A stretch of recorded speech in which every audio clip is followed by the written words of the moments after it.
अगर मैनू वो ना मेरे घर दे मेरी माँ ना मैनू डकदी तो वत्त पै जानी सी। उन्हें मेरे कंन तो फड़ा तो मेरी खुत्ती च 2 लाइयां। मैं भाजी जो खुत्ती च लगियां मैं अगे सीधा स्कूल आला खोलिया।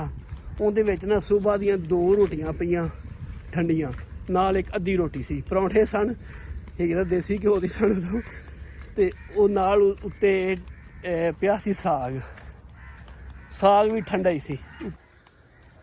अस्सलाम वालेकुम वीरों, मैं तुहाडा वीर ज़हीर जट सोहणे पंजाब दे दिल लाहौर तो। ते अज दा जिहड़ा वीलॉग है अज मैं तुहानूं को अपने बारे दसना ते नाले अपने जिहड़े बचपन दे कुछ यादां ने मेरियां तुहाडे नाल ओह शेयर करना। जिस तरह तुहानूं पता है मेरा नाम ज़हीर जट है ते जिहड़ी मेरी डेट ऑफ बर्थ है वो 1981 दी है।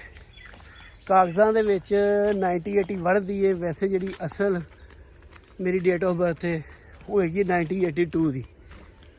वो इस तरह होया कि जदों मैं स्कूले दाखिल होया मेरे वालिद ने मैनू स्कूले दाखिल करवाया तो उदों मेरी उम्र 4 साल सी। ते वो टीचर ने क्या कि ना जिहड़ा दाखिल है वो 5 साल की उम्र च होंदा है। तो उन्हें मेरी 4 साल की उम्र 5 साल की उम्र करके लिख के ते मैनू स्कूल च दाखिल कर लिया। तो जिस वजह तो मेरी जी डेट ऑफ बर्थ है वो 1981 की ही कागज़ां चली आती है।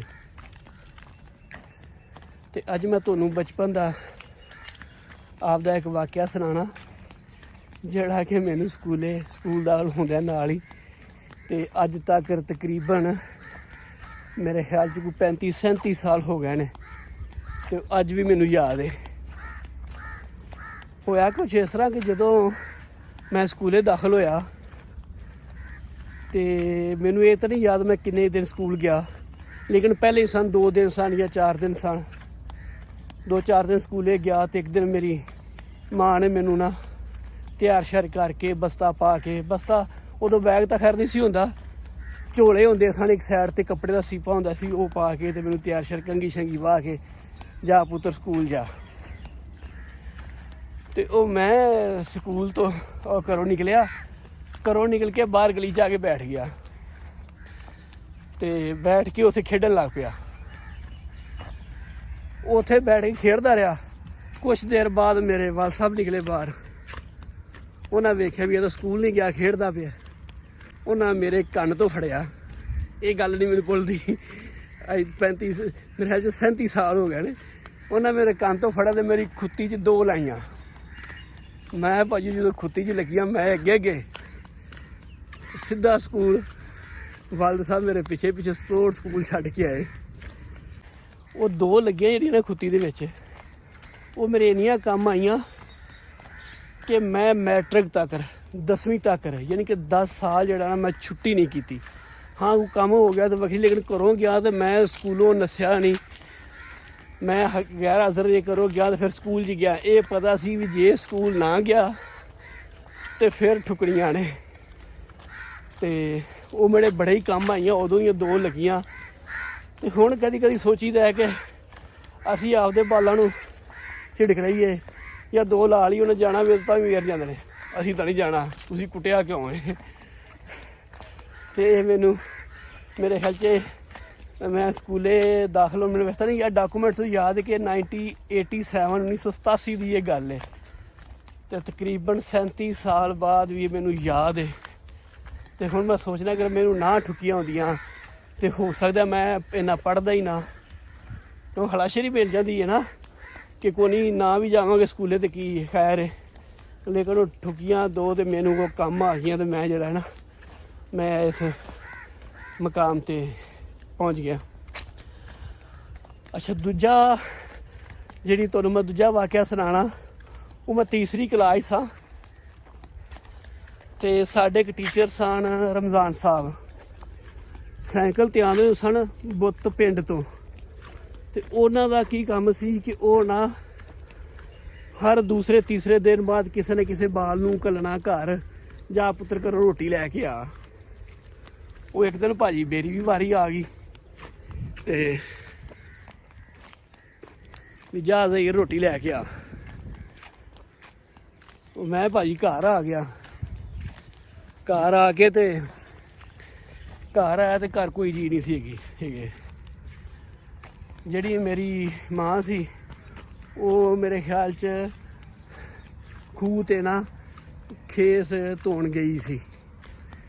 ਤੇ ਉਸ ਦੌਰ ਦੇ ਵਿੱਚ ਨਾ ਦੂਸਰਾ ਕੋਈ ਖਾਣਾ ਰੱਖਣ ਵਾਸਤੇ ਕੋਈ ਬਰਤਨ ਤਾਂ ਨਹੀਂ ਸਨ ਹੁੰਦੇ, ਆਲੇ ਬਣੇ ਹੁੰਦੇ ਸਨ। ਮੈਨੂੰ ਯਾਦ ਹੈ ਆਲਾ ਹੁੰਦਾ ਸੀ ਤੇ ਉਹਦੇ ਛੋਟਾ ਜਿਹਾ ਲੱਕੜੀ ਦਰਵਾਜ਼ਾ ਲਾਇਆ ਹੁੰਦਾ ਸੀ। ਉਹਦੇ ਵਿੱਚ ਨਾ ਦੁੱਧ ਦੀ ਦੇਚਕੀ, ਪਤੀਲੀ ਤੇ ਰੋਟੀਆਂ ਜਾਂ ਸਾਲਨ ਜਿਹੜਾ ਵੀ ਹੁੰਦਾ ਸੀ ਉਹਦੇ ਵਿੱਚ ਰੱਖ ਦਈਦਾ ਸੀ ਤਾਂ ਕਿ ਮਹਿਫੂਜ਼ ਰਵੇ। ਉਹ ਮੈਂ ਘਰ ਕੋਈ ਨਾ, ਮੈਂ ਵੇਖਿਆ ਆਲਾ ਖੋਲ੍ਹਿਆ, ਉਹਦੇ ਵਿੱਚ ਨਾ ਸੁਬਾਹ ਦੀਆਂ 2 ਰੋਟੀਆਂ ਪਈਆਂ ਠੰਡੀਆਂ, ਨਾਲ ਇੱਕ ਅੱਧੀ ਰੋਟੀ ਸੀ। ਪਰੌਂਠੇ ਸਨ ਹੈਗੇ ਤਾਂ ਦੇਸੀ ਘਿਓ ਦੀ ਸਨ ਉਦੋਂ, ਅਤੇ ਉਹ ਨਾਲ ਉੱਤੇ ਪਿਆ ਸੀ ਸਾਗ ਵੀ ਠੰਡਾ ਹੀ ਸੀ, ਉੱਤੇ ਘਿਓ ਜੰਮਿਆ। ਮੈਨੂੰ ਇਹ ਵੀ ਯਾਦ ਹੈ ਕਿ ਚਿੱਟਾ ਉੱਤੇ ਨਾ ਮੱਖਣ ਜੰਮਿਆ ਸੀ। ਉਹ ਮੈਂ ਉਹਦੀ ਪੌਣੇ ਦੇ ਵਿੱਚ ਵਲੇਟਿਆ, ਚੰਗੇਰ 'ਤੇ ਰੱਖਿਆ, ਸਕੂਲ ਲੈ ਗਿਆ। ਉਹ ਜਦੋਂ ਸਕੂਲ ਗਿਆ ਅਤੇ ਮੇਰੇ ਉਹ ਟੀਚਰ ਨੇ ਵੇਖਿਆ ਵੀ ਇਹ ਤਾਂ ਸਵੇਰ ਦਾ ਠੰਡਾ ਹੀ ਲੈ ਚੁੱਕ ਕੇ ਅਤੇ ਰੋਟੀ ਵੀ ਅੱਧੀ ਹੈ ਕਿਸੇ ਨੇ ਖਾਧੀ ਹੈ। ਉਹਨੇ ਉਂਝ ਵਲੇਟਤੀ ਪੌਣੇ ਦੇ ਵਿੱਚ। ਖੈਰ ਟੀਚਰ ਨੇ ਤਾਂ ਮੈਨੂੰ ਕੁਛ ਨਾ ਆਖਿਆ, ਘਰਦਿਆਂ ਨੂੰ ਪੁੱਤਰ ਲੈ ਜਾ ਘਰ। ਮੈਂ ਛੁੱਟੀ ਟਾਈਮ ਮੋਜੀ ਫੜੀ ਚੰਗੇਰ ਤੇ ਘਰ ਲੈ ਆਂਦਾ। ਘਰ ਆਇਆ ਤੇ ਮਾਂ ਮੇਰੇ ਨੇ ਪੁੱਛਿਆ ਵੀ ਮੈਂ ਜਿਸ ਤਰ੍ਹਾਂ ਸਾਡੇ ਮਾਸਟਰ ਸਾਹਿਬ ਨੇ ਕਿਹਾ ਸੀ ਤੇ ਮੈਂ ਜਿਹੜਾ ਨਾ ਉਹਨਾਂ ਰੋਟੀ ਲਿਆ। ਉਹ ਘਰੋਂ ਵੀ ਝਿੜਕਾਂ ਪਈਆਂ ਵੀ ਤੂੰ ਇਹ ਰੋਟੀ ਲਿਜਾਣੀ ਸੀ, ਬੱਚੀ ਰੋਟੀ ਲਿਜਾਣੀ ਸੀ। ਲੇਕਿਨ ਉਹਦਾ ਇੱਕ ਫਾਇਦਾ ਹੋਇਆ ਕਿ ਉਸ ਤੋਂ ਬਾਅਦ ਉਸ ਟੀਚਰ ਨੇ ਮੈਨੂੰ ਨਹੀਂ ਕਿਹਾ ਹੈਗਾ ਕਿ ਪੁੱਤਰ ਤੂੰ ਰੋਟੀ ਲੈ ਕੇ ਆ। ਮੈਂ ਹੁਣ ਸੋਚਣਾ ਤੇ ਮੈਨੂੰ ਬੜਾ ਨਾ ਹਾਸਾ ਆਉਂਦਾ। ਅਜੀਬ ਜਿਹਾ ਲੱਗਦਾ ਹੈ ਕਿ ਜਿਹੜਾ ਨਾ ਉਹ ਮੈਂ ਸਵੇਰ ਦੀ ਰੋਟੀ ਚੁੱਕ ਕੇ ਲੈ ਗਿਆ।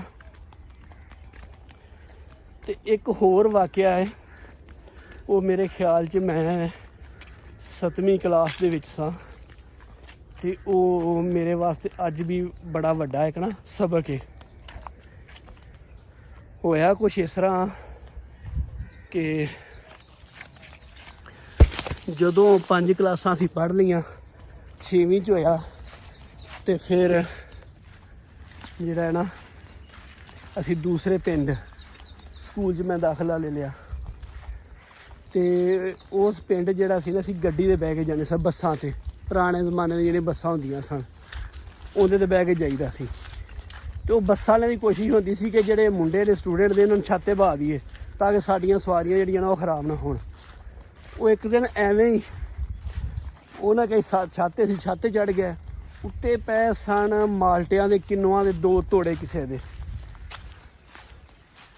ਮੁੰਡਿਆਂ ਨੇ ਉਹਦੇ ਵਿੱਚੋਂ ਨਾ ਖੋਲ੍ਹ ਕੇ, ਕੁਛ ਉਮਰ ਵੀ ਉਹੋ ਜਿਹੀ ਹੁੰਦੀ ਹੈ, ਅਤੇ ਉਹ ਖੋਲ੍ਹ ਕੇ ਮਾਲਟੇ ਕੱਢ ਲਏ। ਮੈਂ ਵੀ 2 ਮਾਲਟੇ ਕੱਢ ਕੇ ਆਪਦੇ ਬਸਤੇ 'ਚ ਪਾ ਲਏ। ਉਹ ਜਦੋਂ 2 ਮਾਲਟੇ ਕੱਢ ਕੇ ਪਾ ਲਏ ਅਤੇ ਬੜਾ ਚਾਅ, ਲਓ ਜੀ ਅੱਜ ਨਾ ਮਾਲਟੇ ਲੱਭ ਗਏ ਨੇ। ਮੈਂ ਉਂਝ ਹੀ ਉਹ ਮਾਲਟੇ ਆਪਦੇ ਬੈਗ 'ਚ ਪਾ ਲਏ, ਬਸਤੇ 'ਚ ਪਾ ਕੇ ਅਤੇ ਘਰ ਲੈ ਆਂਦੇ। ਘਰ ਲਿਆ ਕੇ ਮੈਂ ਆਪਦੀ ਮਾਂ ਨੂੰ ਖਾਏ, ਇਹ ਮੈਂ ਮਾਲਟੇ ਲਿਆਂਦੇ ਨੇ। ਉਹਨੇ ਪੁੱਛਿਆ ਕਿੱਥੋਂ ਲਿਆਂਦੇ ਨੇ? ਮੈਂ ਜੀ ਇਸ ਤਰ੍ਹਾਂ ਬੱਸ ਤੋਂ ਨਾ, ਬੱਸ ਦੀ ਛੱਤ 'ਤੇ ਬੈਠੇ ਹਾਂ ਅਤੇ ਉੱਥੇ ਤੋੜੇ ਪੈਸੇ ਨੂੰ ਉੱਥੋਂ ਕੱਢ ਕੇ ਲਿਆਂਦੇ ਨੇ। ਉਹ ਭਾਈ ਉੱਥੋਂ ਫਿਰ ਮਾਰ ਪੈ ਗਈ। ਉਹ ਝਿੜਕਾਂ ਵੀ ਪਈਆਂ ਅਤੇ ਮਾਰ ਵੀ ਪਈ ਵੀ ਤੂੰ ਕਿਉਂ ਛੱਤ ਤੋਂ ਕਿਉਂ ਚੋਰੀ ਕੀਤੇ, ਤੂੰ ਕਿਉਂ ਕੱਢੇ? ਉਦੋਂ ਚੋਰੀ ਦਾ ਤਾਂ ਪਤਾ ਹੀ ਨਹੀਂ ਸੀ ਹੈਗਾ, ਬੱਚੇ ਸਾਂ। ਅੱਛਾ, ਅਤੇ ਉਹਦਾ ਮੈਨੂੰ ਉਹ ਝਿੜਕਾਂ ਦਾ ਅਤੇ ਉਹ ਮਾਰ ਦਾ ਇਹ ਫਾਇਦਾ ਹੋਇਆ ਕਿ ਉਸ ਤੋਂ ਬਾਅਦ ਫਿਰ ਮੈਂ ਚੋਰੀ ਨਹੀਂ, ਮੈਨੂੰ ਇਹ ਪਤਾ ਲੱਗਾ ਕਿ ਇਹ ਸ਼ਾਇਦ ਚੋਰੀ ਕਰੀ ਦੀ ਹੈ। ਮੈਂ ਫਿਰ ਕੋਈ ਚੀਜ਼ ਚੋਰੀ ਨਹੀਂ ਕੀਤੀ। ਅਗਰ ਮੈਨੂੰ ਉਹ ਨਾ ਮੇਰੇ ਘਰ ਦੇ ਮੇਰੀ ਮਾਂ ਨਾ ਮੈਨੂੰ ਡੱਕਦੀ ਅਤੇ ਉਹ ਅੱਤ ਪੈ ਜਾਣੀ ਸੀ। ਫਿਰ ਇਹ ਹੀ ਹੋਣਾ ਸੀ ਵੀ ਛੱਤ 'ਤੇ ਚੜ੍ਹ ਕੇ ਕੋਈ ਸ਼ਾਇਦ ਲੱਭਣੀ ਤੇ ਚੁੱਕਣੀ ਹੈ। ਲੇਕਿਨ ਉਹ ਨਾ ਝਿੜਕਿਆ ਜਿੰਦੀ ਵਾਏ। ਤੋਂ ਉਸ ਤੋਂ ਬਾਅਦ ਜਿਹੜਾ ਨਾ ਮੈਨੂੰ ਇਹ ਪਤਾ ਲੱਗ ਗਿਆ ਕਿ ਮੈਂ ਕੋਈ ਸ਼ੈ ਨਹੀਂ ਚੁੱਕਣੀ ਹੈਗੀ। ਜੇ ਚੁੱਕੀ ਤਾਂ ਮੈਨੂੰ ਘਰੋਂ ਝਿੜਕਾਂ ਪੈਣਗੀਆਂ, ਮੈਨੂੰ ਘਰੋਂ ਮਾਰ ਪੈ ਗਈ। ਅਤੇ ਉਸ ਤੋਂ ਬਾਅਦ ਜਿਹੜਾ ਨਾ ਮੈਂ ਉਹ ਕਦੀ ਕੋਈ ਸ਼ੈ ਨਹੀਂ ਚੁੱਕੀ। ਇਹ 2-3 ਵਾਕਿਏ ਸਨ ਜਿਹੜੇ ਕਿ ਮੇਰੇ ਬਚਪਨ ਦੇ, ਮੈਨੂੰ ਅੱਜ ਤੱਕ ਨਹੀਂ 30-35 ਸਾਲ ਹੋ ਗਏ ਨੇ, 30-35 ਸਾਲ ਮੈਨੂੰ ਉਹ ਵਾਕਿਏ ਨਹੀਂ ਭੁੱਲੇ। ਅਤੇ ਅੱਜ ਦਾ ਵੀਲੌਗ ਬਸ ਇੰਨਾ ਹੀ ਸੀ। ਤੇ ਤੁਹਾਨੂੰ ਅਗਰ ਇਹ ਮੇਰੀ ਜਿਹੜੀ ਵੀਡੀਓ ਹੈ ਇਹ ਚੰਗੀ ਲੱਗੀ ਹੋਵੇ ਤੇ ਮੇਰੇ ਚੈਨਲ ਨੂੰ ਸਬਸਕ੍ਰਾਈਬ ਕਰ ਲਿਆ ਜੇ। ਤੇ ਅੱਜ ਦਾ ਵੀਲੌਗ ਇੰਨਾ ਹੀ। ਅੱਲਾ ਹਾਫਿਜ਼।